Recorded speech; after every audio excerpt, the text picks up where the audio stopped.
These are the elevators at Building 7 at Penn Center in Monroeville, Pennsylvania. These were originally Westinghouse, but sadly they were modernized by Schindler with EPCO survivor fixtures.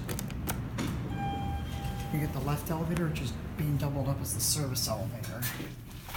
Walk up to 7, 6, 5. 5 works. 5 as high as we can go. Here you go up. High pitch chime. Here's the other elevator coming down to the first floor here at 5. There's 2 key coders, that's weird. Look back on 1. ADA phone, I wonder if they're on original controllers. Pretty basic service elevator style cab. This manages it. EPCO Circleline fixtures on the inside. Survivor hall station here back at 1. ADA phone, if I didn't already mention. See? Westinghouse. Modernized by Schindler.